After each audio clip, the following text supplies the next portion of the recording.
അയ്യങ്കാളി. ജനനം 1863 ആഗസ്റ്റ് 28, മരണം 1941 ജൂൺ 18.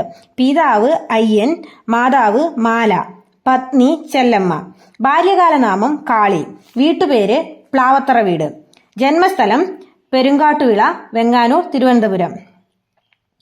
ആധുനിക ദളിതരുടെ പിതാവ് എന്നറിയപ്പെടുന്നു. കേരള സ്പാർട്ടക്കസ് എന്നറിയപ്പെടുന്നു. ആളിക്കത്തിയ തീപ്പൊരി എന്നറിയപ്പെടുന്നു. യജമാനൻ എന്ന് അറിയപ്പെടുന്നു. നിരക്ഷരനായ സാമൂഹ്യ പരിഷ്കർത്താവ് എന്നറിയപ്പെടുന്നതും അയ്യങ്കാളിയാണ്. പുലയ രാജാവ് എന്ന് അറിയപ്പെടുന്നു. അദ്ദേഹത്തെ പുലയ രാജാവ് എന്ന് വിളിച്ചത് മഹാത്മാഗാന്ധിയാണ്. ഇന്ത്യയുടെ മഹാനായ പുത്രൻ എന്ന് അയ്യങ്കാളിയെ വിശേഷിപ്പിച്ചത് ഇന്ദിരാഗാന്ധിയാണ്. THP ചന്താരശ്ശേരിയുടെ കൃതിയാണ് അധസ്ഥിതരുടെ പടത്തലവൻ. ഇത് അയ്യങ്കാളിയെ പറ്റിയുള്ളതാണ്. ഇന്ത്യയിലെ ആദ്യത്തെ കമ്മ്യൂണിസ്റ്റ് എന്ന് അയ്യങ്കാളിയെ വിശേഷിപ്പിച്ചത് EK നായനാറാണ്. ഇദ്ദേഹത്തിന്റെ പേരിന് മുൻപിലാണ് മഹാത്മാ എന്ന് ചേർത്തിരിക്കുന്നത്. ദളിത് വിദ്യാർത്ഥികൾക്ക് വേണ്ടി തിരുവനന്തപുരത്ത് ഹോസ്റ്റൽ സ്ഥാപിച്ചതും ഇദ്ദേഹമാണ്. 1893 വെങ്ങാനൂരിൽ നിന്ന് കവടിയാർ കൊട്ടാരത്തിലേക്ക്, അതായത് തിരുവിതാംകൂറിന്റെ രാജവീതിയിലൂടെ വില്ലുവണ്ടി യാത്ര ചെയ്ത സാമൂഹ്യ പരിഷ്കർത്താവാണ് അയ്യങ്കാളി.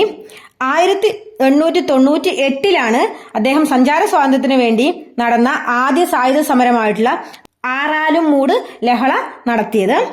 1898 ചാലിയത്തെരുവ് ലഹള, അത് ബാലരാമപുരത്താണ്. 1904, 1905 കാലഘട്ടത്തിലാണ് തിരുവിതാംകൂറിലെ ആദ്യത്തെ കർഷക സമരം നടക്കുന്നത്. അതിന് മുൻകൈയെടുത്തത് അയ്യങ്കാളിയാണ്. 1905 ആശാൻ കളരി എന്ന പേരിൽ വെങ്ങാനൂരിൽ കുടിപ്പള്ളിക്കൂടം സ്ഥാപിച്ചു. പിന്നീട് ഈ സ്കൂളാണ് ശ്രീ അയ്യങ്കാളി പുതുവിൽക്കളകം സ്കൂൾ എന്ന് അറിയപ്പെടുന്നത്. 1907 സ്വാധുജന പരിപാലന സംഘം, ദാറ്റ് ഈസ് SJPS സ്ഥാപിച്ചു. സാധുജന പരിപാലന സംഘത്തിന്റെ മുഖപത്രമാണ് സാധുജന പരിപാലിനി. ഇത് പ്രസിദ്ധീകരിച്ചത് ചങ്ങനാശ്ശേരി സുദർശന പ്രസിൽ നിന്നാണ്. കേരളത്തിലെ ആദ്യത്തെ ദളിത് പത്രമാണ് സാധുജന പരിപാലിനി. സാധുജന പരിപാലിനിയുടെ ആദ്യ മുഖ്യ പത്രാധിപനാണ് ചെമ്പത്തറ കാളിച്ചോതി കറുപ്പൻ. 1938 SJPS അഥവാ സാധുജന പരിപാലന സംഘം പുലയ മഹാസഭ എന്ന് അറിയപ്പെടാൻ തുടങ്ങി. 1942 സമസ്ത തിരുവിതാംകൂർ മഹാസഭ സ്ഥാപിതമായി. അതിന്റെ സ്ഥാപകൻ TT കേശവൻ ശാസ്ത്രിയാണ്. 1911 ശ്രീമൂലം പ്രജാസഭയിൽ അംഗമായി.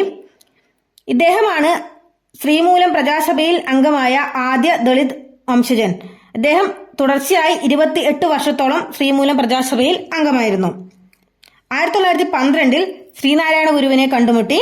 ബാലരാമപുരത്താണ് കണ്ടുമുട്ടിയത്.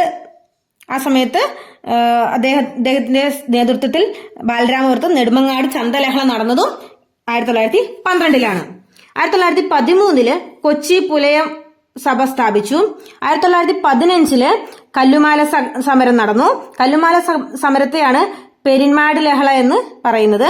1915 തന്നെയാണ് ഊരൂട്ടമ്പലം ലഹള നടന്നത്. ഊരൂട്ടമ്പലം ലഹളയുടെ മറ്റു പേരുകളാണ് പുലയ ലഹള, 90-ാം ആണ്ട് ലഹള എന്നിവ. 2002 ഓഗസ്റ്റ് 12 അയ്യങ്കാളിയുടെ ചിത്രമുള്ള തപാൽ സ്റ്റാമ്പ് പുറത്തിറങ്ങി.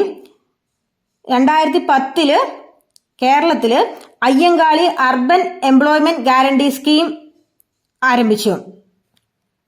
അയ്യങ്കാളിയുടെ പൂർണ്ണകായ പ്രതിമ സ്ഥിതി ചെയ്യുന്നത് വെള്ളയമ്പലം. ഈ പ്രതിമ അനാച്ഛാദനം ചെയ്തത് ഇന്ദിരാഗാന്ധി. ഈ പ്രതിമ രൂപകൽപ്പന ചെയ്തത് ഇസ്ര ഡേവിസ്.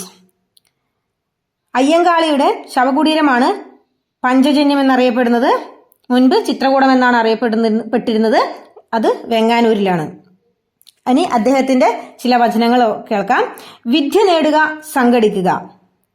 വിദ്യയിലൂടെ ഔന്നിത്യം നേടുക. ഞങ്ങളുടെ കുട്ടികളെ പഠിപ്പിച്ചില്ലെങ്കിൽ നിങ്ങളുടെ വയലുകളിൽ കളകൾ വളരും.